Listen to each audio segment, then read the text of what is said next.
నమస్కారం city news కి స్వాగతం. ముందుగా ముఖ్యాంశాలు.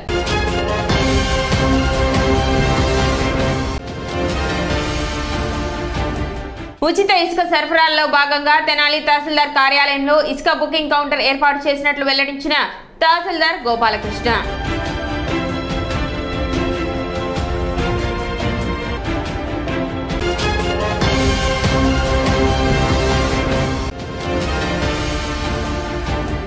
కర్నూలు, కడప ప్రాంతాలను కారిడార్ హబ్ గా కేంద్ర ప్రభుత్వం ప్రకటించడం పట్ల హర్షం వ్యక్తం చేస్తున్న బీజేపీ శ్రేణులు.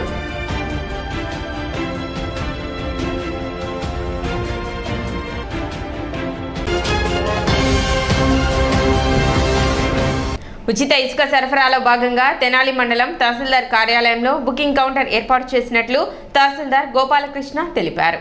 నిన్నటి వరకు గుంటూరు ఆర్డీఓ కార్యాలయం, తాడేపల్లి, మంగళగిరి తహసీల్దార్ కార్యాలయాల్లో ఇసుక బుకింగ్ కౌంటర్స్ ఉండేవని, అక్కడ ఇసుక బుక్ చేసుకుని తాళాయపాలెం రేవులో ఇసుక తీసుకొచ్చుకునేవారని, అక్కడకు వెళ్లి ఇసుక తెచ్చుకునే వారికి ఇబ్బందికరంగాను ఆలస్యం అవుతున్న నేపథ్యంలో జాయింట్ కలెక్టర్ నిర్ణయం మేరకు జిల్లా హెడ్ క్వార్టర్తో పాటుగా నియోజకవర్గ హెడ్ క్వార్టర్ పరిధిలో ఇసుక బుకింగ్ విధానాన్ని తీసుకొచ్చారని, అందులో భాగంగా తహసీల్దార్కు లాగిన్ ఇవ్వడం జరిగిందని, ఈ నేపథ్యంలో తెనాలి తహసీల్దార్ కార్యాలయంలో ఇసుక బుకింగ్ కౌంటర్ ఏర్పాటు చేసినట్లు తహసీల్దార్ గోపాలకృష్ణ వెల్లడించారు.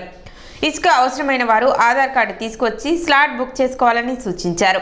ఇసుక సరఫరాలో ఆలస్యం జరగకుండా ఉండేందుకు ఉన్నతాధికారులు ఈ అవకాశం కల్పించడం జరిగిందని, ప్రజలు దీనిని సద్వినియోగం చేసుకోవాలని తహసీల్దార్ గోపాలకృష్ణ సూచించారు.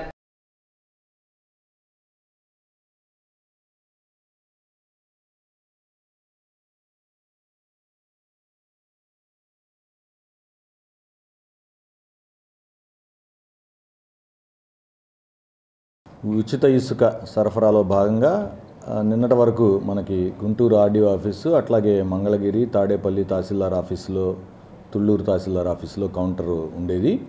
అక్కడ బుకింగ్ చేసుకొని అక్కడ నుంచి తాళాయపాలెం రేవులో నుంచి ఇసుక తీసుకొచ్చుకునేవాళ్ళు. ఎవరైతే ఇసుక కావాలి అనుకుంటున్నారో వాళ్ళు అక్కడికి వెళ్ళి వెయిట్ చేయడం చాలా ఇబ్బందిగా మారడంతో మన జిల్లా జాయింట్ కలెక్టర్ గారు ఒక నిర్ణయం తీసుకొని, అట్లాగే కాన్స్టిట్యున్సీ హెడ్ క్వార్టర్స్ ఎక్కడెక్కడైతే ఉన్నాయో మన తెనాలి, పొన్నూరు జిల్లా హెడ్ క్వార్టర్తో పాటుగా కాన్స్టిట్యున్సీ హెడ్ క్వార్టర్లో కూడా ఈ ఇసుక బుకింగ్ విధానాన్ని ఒకటి ఏర్పాటు చేశారు. అందులో భాగంగా తహసీల్దార్కి లాగిన్ ఒకటి ఇచ్చారు. ఇక్కడ నేను నిన్నటి నుంచి ఇక్కడ ఇసుక బుకింగ్ కౌంటర్ ఏర్పాటు చేయడం జరిగింది. ఎవరికైతే ఇసుక అవసరమో వారు తహసీల్దార్ ఆఫీస్లో ఆధార్ కార్డుతో రిప్రజెంటేషన్ తీసుకొని వస్తే వాళ్ళకి బుక్ చేసి ఒక స్లాట్ ఇస్తాము. ఆ స్లాట్లో ఏదైతే మనం రిసీట్ ఇస్తామో దాంట్లో ఎప్పుడు ఎక్కడికి వెళ్ళి ఇసుక తీసుకోవాలనేది టైంతో సహా ఉంటుంది. లారీ ఎప్పుడు తీసుకెళ్ళి అక్కడ, అంటే దీని ఉద్దేశం వెయిట్ చేయకుండా ఇసుక ఎవరికైతే కావాలో వాళ్ళు అక్కడికి వెళ్ళి వెయిట్ చేయకుండా ఉండడం దీని ఉద్దేశం. ఈ అవకాశాన్ని సద్వినియోగపరచుకోవాల్సిందిగా నేను ప్రజలందరికీ విజ్ఞప్తి చేస్తున్నా. గత ప్రభుత్వంలో ఇసుక వల్ల అమౌంట్ అయితే పెంచయింది, కానీ ఇసుక వల్ల ఏ లాభం నష్టం పొందల. ఎందుకంటే టైం టు టైం కస్టమర్లకు అందినాయి. ఈ ప్రభుత్వంలో అన్ని రాష్ట్రాలకి వ్యతిరేకత వచ్చేసింది ఇసుక ఓన్లీ ఇసుక పాలసీ వల్లే. ఎందుకంటే కస్టమర్కి చేరేసరికి రేటు పెంచైపోతుంది, లేట్ అవుతుంది. ఏది మట్టి వచ్చినా, మశానం వచ్చినా, ఏది వచ్చినా సరే కంపల్సరీ కస్టమర్ భరించాల్సి వస్తుంది. ఒకవేళ కస్టమర్ వద్దంటే లారీ ఓనర్లు ఇబ్బంది పడాల్సి వస్తుంది. ఇసుక లోడింగ్ కాడికి వెళ్తే చాలా ఇబ్బందిగా ఉంది. అసలు ఒక పద్ధతి సీరియల్ ప్రకారం పోవట్లేదు. ఎవరు ఇష్టం వచ్చినట్టు వాళ్ళు వెళ్ళిపోతున్నారు. బుకింగ్ అంతా కరెక్ట్గానే ఉంటుంది. కాకపోతే అక్కడ పోసే లోడింగ్ కాడ వ్యవస్థ బాగోల. దాని గురించి కొంచెం సరి చేయాలని కోరుకుంటున్నాం. ఇసుక తొందరగా ఈ రీచ్లో వదలాలి. ఫ్రీ ఇసుక అని చెప్పారు, ఫ్రీ ఇసుక అమల్లోకి రావాలి. అధికారులు అక్కడ ఉండి సీరియల్ ప్రకారం పోస్తే ఎవరికి ఇబ్బంది కలగదండి. మేము కోరుకునేది అదేనండి. మాకు సీరియల్ ప్రకారం బయటలే నిన్న సీరియల్ వచ్చింది, నిన్న అవల లోడు ఇవాళ అవుతుంది. ఎందుకంటే సీరియల్ ప్రకారం దింపాలి బళ్ళు. అక్కడ సీరియల్ ప్రకారం దింపట్లే. అక్కడ కానిస్టేబుల్ కానీ ఎవరు ఉంటలే. అది తాళాయిపాలెం. భారతదేశంలో ఆంధ్రప్రదేశ్కి ప్రత్యేక స్థానం కల్పిస్తూ కేంద్ర ప్రభుత్వం నిధులు కేటాయించడం సంతోషదాయకమని తెనాలి పట్టణ బీజేపీ అధ్యక్షులు అడపా సంపత్రాయుడు పేర్కొన్నారు.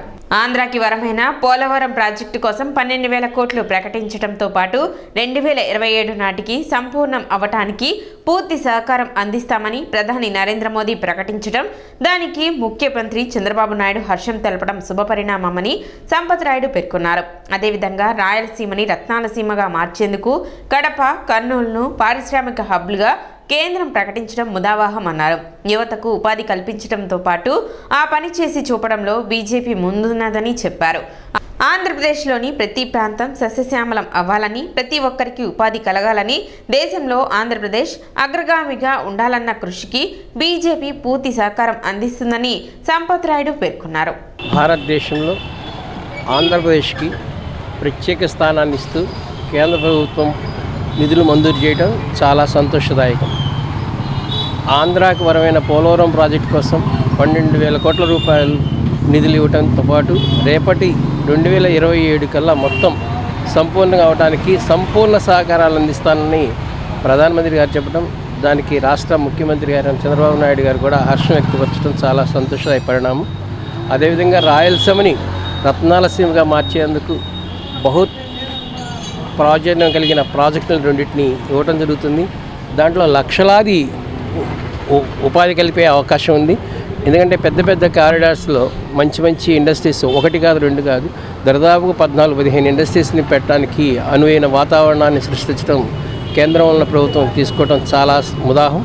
ఆంధ్రప్రదేశ్లోని ప్రతి ప్రాంతం సస్యశ్యామలం అవ్వాలని, ప్రతి ఒక్క వ్యక్తికి ఉపాధి కలగాలని, ఈ దేశంలో ఆంధ్రప్రదేశ్ అగ్రగామిగా ఉండాలన్న కృషికి సంపూర్ణ సహకారం భారతీయ జనతా పార్టీ కేంద్రంలో ఎన్డీఏ ప్రభుత్వం ఇవ్వడం చాలా సంతోషదాయకం. పెదవడ్లపూడి గ్రామంలోని సాయిబాబా ఆలయాన్ని ప్రముఖ సినీ నటుడు మురళీమోహన్ దర్శించుకున్నారు. ఆలయంలో ప్రత్యేక పూజలు నిర్వహించారు. గురువారం నాడు బాబావారిని దర్శించుకోవడం సంతోషంగా ఉందన్నారు.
పెదవడ్డూళ్ళలో వేయించేస్తున్న శ్రీ షిరిడి సాయిబాబా వారి దేవాలయంలోకి ఈరోజు వచ్చే అదృష్టం నాకు కలిగింది.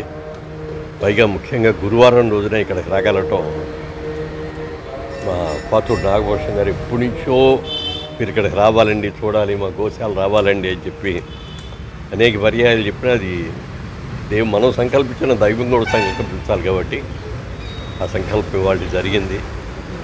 గురువారం నాడు ఉదయమే స్వామి దర్శనం చేసుకున్నాం. దేవాలయం కూడా చాలా అద్భుతంగా ఉంది. ముఖ్యంగా స్వామివారి విగ్రహం లైఫ్ కనబడుతుంది, చాలా అద్భుతమైనది. షిరిడీలో బాబా గారిని చూస్తే ఎలాంటి అనుభూతి కలుగుతుందో అలాంటి అనుభూతి ఇక్కడ కూడా కలుగుతుంది. బాబాని నమ్మిన వాళ్ళు ఎవరు నష్టపోయిన వాళ్ళు కానీ దెబ్బతిన్న వాళ్ళు కానీ లేరు. సాయి అని పిలవగానే ఓయి అని పలికేటటువంటి ప్రత్యక్ష దైవం సాయిబాబా.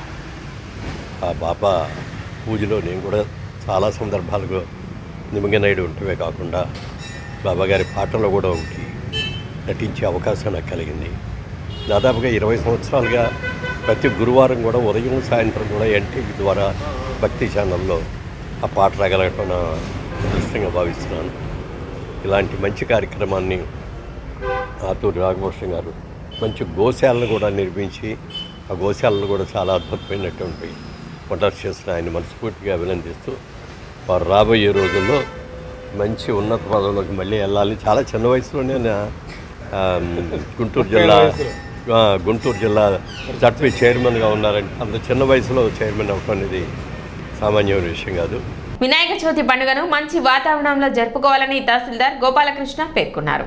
డిఎస్పీ కార్యాలయంలో ఏర్పాటు చేసిన అనుమతుల కౌంటర్లో సెప్టెంబర్ 2 నుండి 7వ తేదీ వరకు మండపాలకు అనుమతులు ఇవ్వడం జరుగుతుందన్నారు. 3వ రోజు నుండి నిమజ్జనాలు ప్రారంభమవుతాయని 11వ రోజుకు ముగించాలని తెలిపారు. పట్టణంలో 2 ప్రాంతాల్లో నిమజ్జనాలు జరుపుకునేందుకు చర్యలు తీసుకున్నామన్నారు. అక్కడ బారికేడ్లు, లైటింగ్, క్రేన్ సదుపాయం కల్పిస్తున్నట్లు చెప్పారు. మండపాల నిర్వాహకులు ప్రభుత్వ నిబంధనలకు లోబడి ఉండాలని సూచించారు. ఎవరైనా నిబంధనలు అతిక్రమిస్తే చట్టపరమైన చర్యలు తీసుకోవడం జరుగుతుందని హెచ్చరించారు. రేపు వచ్చే నెలలో 7వ తారీఖున వినాయక చవితి పండుగ సందర్భంగా ఇప్పటికే మేము డిఎస్పీ గారు, మున్సిపల్ కమిషనర్ గారు, అట్లాగే ఇరిగేషన్, వివిధ శాఖల అధికారులతో కోఆర్డినేషన్ కమిటీ మీటింగ్ అరేంజ్ చేసుకున్నాం. గౌరవ మంత్రివర్యులు గారు సింగిల్ విండో పద్ధతిన అందరికీ అనుమతులు ఇవ్వాలని మాకు ఆదేశాలు ఇచ్చారు. అందులో భాగంగా రేపు 2వ తారీఖు నుంచి డిఎస్పీ గారి కార్యాలయంలో ఒక కౌంటర్ ఓపెన్ చేస్తాం. అందులో అన్ని శాఖల అధికారులు అక్కడే ఉంటారు. ఏవైతే రిక్విజిట్ చలానాలు కానివ్వండి, అప్లికేషన్లు కానివ్వండి, అక్కడే మిమ్మల్ని గైడ్ చేసి అనుమతులు కూడా 24 గంటల్లో వచ్చేలాగా చూస్తాం. అయితే 7వ తారీఖు తర్వాత అంటే 3వ రోజు నుంచి అట్లా నిమజ్జనం అయ్యి ఉంటాయని చెప్పారు. ఆ నిమజ్జనం చేసేటప్పుడు కూడా ఈ కొంచెం క్రమ పద్ధతిలో పాటించాలి, ఎటువంటి ఇబ్బందులు లేకుండా చూడాలి. పండుగ వాతావరణం చాలా చక్కగా ఉండాలి, మన తెనాలికి మంచి పేరు ఉండాలి. మట్టి విగ్రహాలని మాత్రమే వాడండి, పర్యావరణాన్ని పరిరక్షించాల్సిన బాధ్యత మనందరి మీద ఉంది. అట్లాగే నాకు గతంలో ఉన్న అనుభవంతో చూస్తే వినాయక చవితి పందిళ్లలో పోటాపోటీలుగా గొడవలు పడి వివాదాలు సృష్టించి లా అండ్ ఆర్డర్ ప్రాబ్లమ్స్ వచ్చిన సందర్భాలు నాకు తెలుసు. అలాంటి వాటికి ఎవరు అవకాశం ఇవ్వకండి. మనం పండుగ అంటే భక్తితో జరుపుకునేదే కానీ చుట్టుపక్కల వాళ్ళని భయభ్రాంతులకు గురి చేసేది కాదు. మీరందరూ సహకరిస్తేనే పండుగ వాతావరణం తెనాల్లో బాగా జరుగుతుంది. ఎక్కడికక్కడ నెసరీ అరేంజ్మెంట్స్ అన్నీ కూడా పోలీసు వారు, డిఎస్పీ గారి ఆధ్వర్యంలో చక్కగా చేస్తున్నారు. మేము కూడా రాబోయే రోజుల్లో ఒక 1 or 2 డేస్లోనే ఎక్కడైతే మాకు ఇప్పటికే ఇంటెలిజెన్స్ సమాచారం ఉంది, ఎక్కడెక్కడైతే సమస్యలు వచ్చాయో ఆ ఏరియాలో కూడా నేను, పోలీసు వారు మేమందరం కలిసి ఒక కోఆర్డినేషన్ మీటింగ్ లాగా పెట్టి ప్రజల మధ్య కూడా వచ్చి వివాదపడద్దు అని చెప్పడం మా ఉద్దేశం. ఏదున్నా మేము కోఆపరేట్ చేస్తాం, మీరు కూడా మాకు ప్రజలు కూడా సహకారం అందిస్తే తెనాలికి పండుగ శోభని చక్కగా మీ అందరి సహకారంతో తీసుకొద్దాం. Thank you. ఇప్పుడు చిన్న విరామం.